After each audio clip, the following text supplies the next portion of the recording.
Son, and of the Holy Spirit. The elder Sophrony of Essex of thrice blessed memory, in one of his letters to a layman, well actually the layman was a priest at this time, who later gave that up and later in his life repented bitterly of that. But his letter to him when he was converting to Orthodoxy at this time from being a Roman Catholic priest, Father Sophrony at the time, Hierodeacon Sophrony, still living with St. Silouan, said to him, "Believe firmly in the providence of God, in spite of tribulations and hardships." This is a powerful sentence loaded with much for all of us. Believing firmly in the providence of God.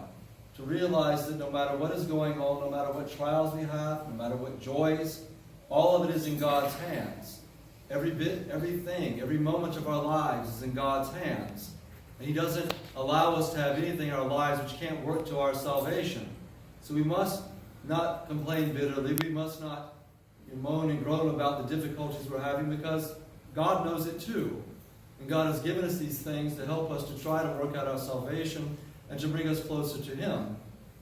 When I was at the monastery, well, over a week ago now, one of the books I read was Elder Emilianos from Simonon Petra's commentary on the Psalter. And one story he told in his commentary on the Psalm, I'd never heard it before, but it was rather powerful. As a matter of fact, when the abbot at the monastery told me 2 seconds before I was preaching that I was preaching, I was glad I had just read it because I used it. So what he said was that there was a man who desperately wanted to see God, to experience God in his life, whatever it may take. One who believed firmly in the providence of God. So he prayed. This is not something I encourage you to do, but it's a powerful story. He prayed, "Lord, please, just let me see you for a moment, to see you in your glory just for a moment, and I will give you one of my eyes." Well, the Lord appears to him, and he is so amazed and astounded by the glory of God, of the outpouring of love, the grace, the light, that he can't bear it when God disappears at that moment again, with that one eye gone. So he's willing to give more, and he says, "Just one more second and I'll give you both of my eyes." And the Lord comes again because he realizes the sincerity of this man's love. And he's given him what he thinks is everything. But the man is so ravished with God's love at this point, so overwhelmed by the presence of God, that he says, "Lord, I will give you my life if I can only see you one more time." And he comes to him. And Elder Emilianos ends the story at that point, but the point is made. When we see God, when we have God in our life and that presence of God, it is worth giving up everything. And the saints are those who did, believing firmly in the providence of God, were willing to give up everything to see God even but for a moment, to be in the presence of God. And we experience the presence of God in our lives, which we all do.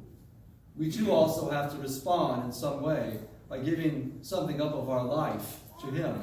Those things which aren't blessed, those things which aren't leading us to the kingdom of heaven. And of course, it is providential and not by accident that the gospel today, not the one for the saints, but the one that falls on this Sunday, is the calling of those 4 apostles who left everything and followed Christ. Left their nets, left their families, left their livelihood, left everything they knew, because at one moment they had the experience and vision of God right in front of them. Christ was in their midst. They didn't understand that fully at that point, but they followed because they wanted not ever to lose that vision of God, to lose the presence of God right in front of them. The saints of North America today are examples, more examples for us of those who did the same thing.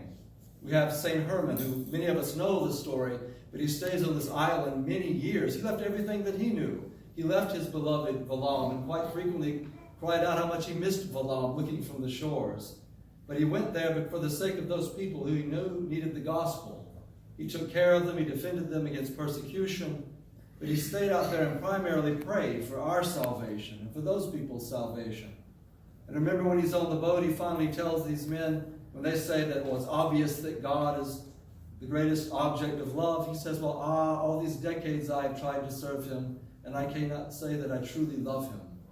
This is a man who gave everything, because he knew how beautiful the image of God was and was willing to give everything else, anything else that he could, So of course he follows that with the famous from this hour, from this day, from this hour, from this minute, that is love God above all else and seek to fulfill his holy will.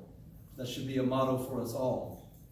And the other saints of North America, Innocent left everything he knew with zeal to come to Alaska and traveled up and down those shores to the point that he was basically crippled by the end of it, being those icy waters.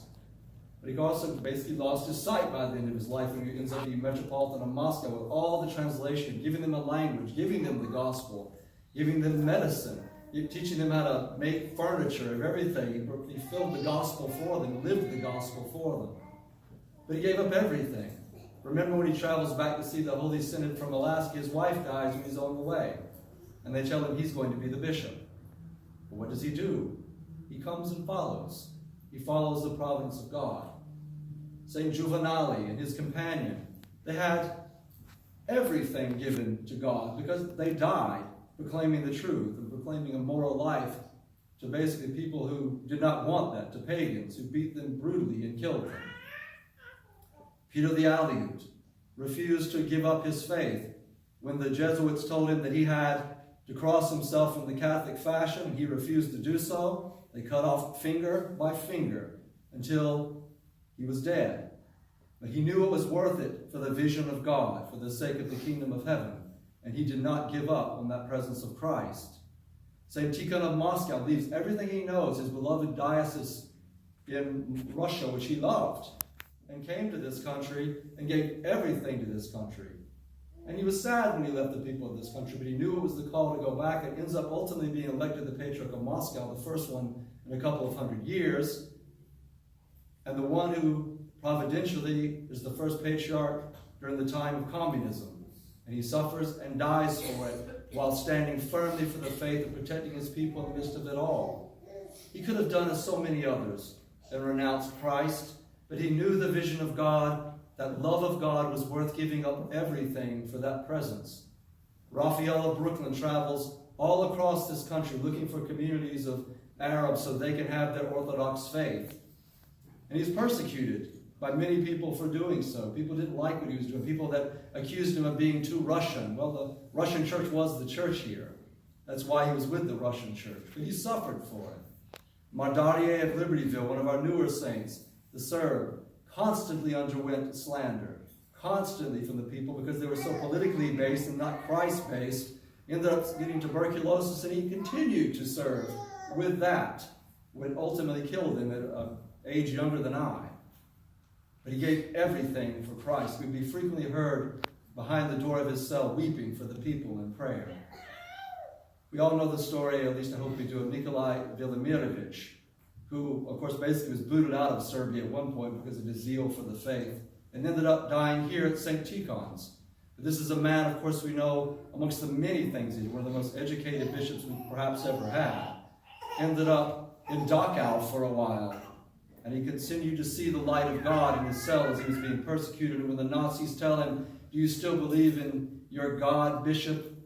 he looks at them with flames in his eyes and says, "No, I know him now." And they turn away in fear of him. Another great example for us of giving everything for that knowledge of God.